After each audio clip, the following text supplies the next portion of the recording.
My name is Emmanuel Morel, and I'm a candidate for State Senate, District 27. I ask for your vote. I ask for your money. My hands are in your pockets. I need your help to make this happen.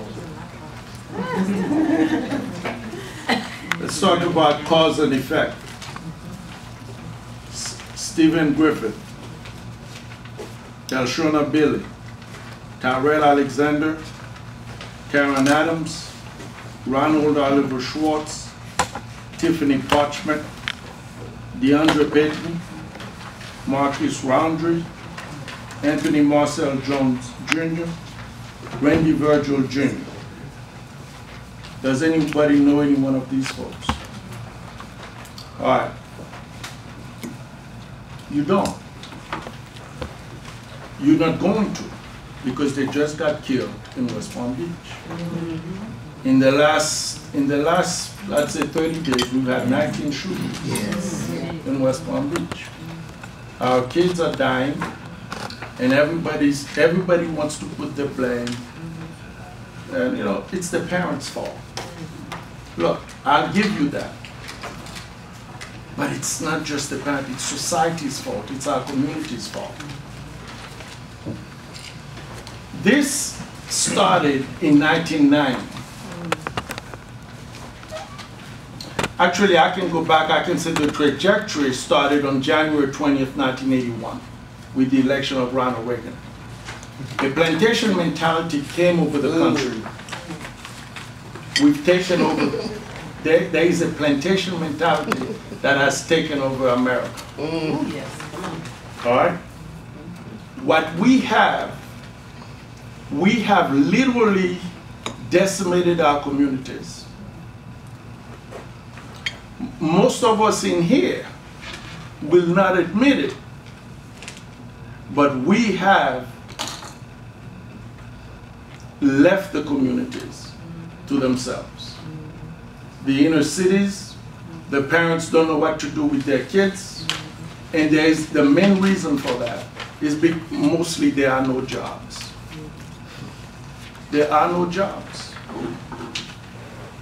When you drive Broadway when you go through Riviera, through West Palm Beach, Cameron Avenue, you're looking at young men and young women who have no hope.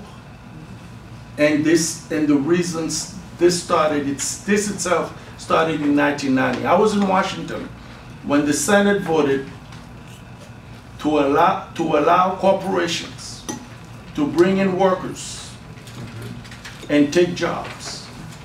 I remember standing up in a meeting, because I'm a big mouth. I said, what have American workers done to deserve this kind of treatment? And everybody looked at me like, are you really going to touch this, Emmanuel? Yes. When you take the jobs away from the communities, this is what's going to happen. Parents cannot provide for their kids. Their kids are watching television, seeing what they can have, what they should have, and they go another way to get what they cannot have. When you have a minimum wage standing at $7.25 an hour, a federal minimum wage, and you have a state minimum wage at about $8.10 to $8.30, $8.10, nobody can live on this down here. This is why I call it a plantation mentality. The parents cannot provide for their kids. And I tell you, it's not because there are no jobs. There are jobs throughout this county. The jobs never went anywhere. You go through the breakers, FP&L, the school board, solid waste authority, plenty of jobs. But you will find this is what they've done to us. With H1B and H2B, they have decimated our communities. Our people who used to get the jobs at the breakers cannot get the jobs at the breakers because the breakers are allowed to bring people from elsewhere to take the jobs at cheap labor. That's the reason you're seeing all of this, all these issues. You say, well, look, it's happening, it has happened. This is the reason why we're having all this violence, because our communities, you drive by them, you say, there's no hope. Oh no, there is hope. We need to reset. When you hear politicians say, I want tax cut, the minute you hear that, you should know that our communities, the poor communities, are going to suffer. That's what happens. The effective tax rate in the 1950s was about 73%.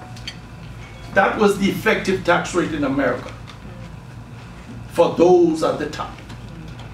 Now, Ronald Reagan just, everybody, you know what? And then we have many Democrats who speak well. They talk, they could talk, but they don't deliver. Recently, 250 individuals flew in from New Delhi and replaced 250 American workers who were making $100,000 a year in Disney. They literally had to train the people who were taking their jobs, and nobody said anything. Not one politician said anything. They have sold American workers to the lowest bidder. And so those parents who are making $100,000 a year, now they're making zero. What are they to do? What are the kids going to do? What is going to happen? Our communities pay for this type of behavior. We've allowed the politicians, Democrats and Republicans, to get away with it. I'm a liberal, I stand on principles, but I'm a liberal with sense. I'm a liberal with sense. I say the truth, and then many of my Democratic friends do not like it.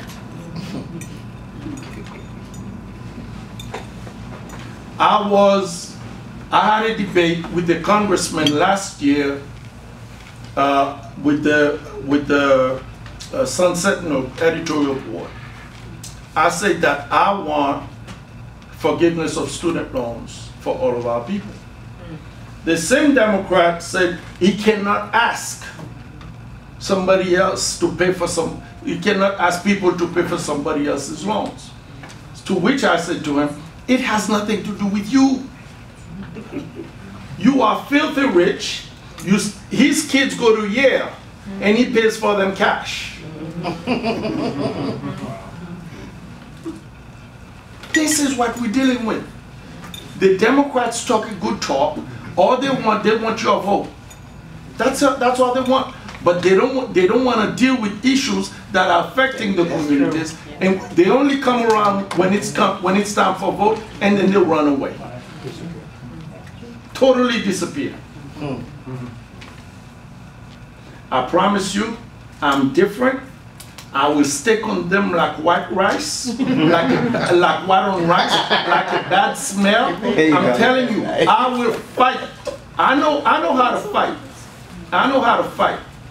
Okay, I sent by the way, I was a federal investigator, a federal labor investigator. I used to run the Department of Labor here for the federal government. I know where the bones are buried. I hear you. Okay? These people, American workers, I'm telling you, they find themselves in the middle of a vast ocean and sharks all around them.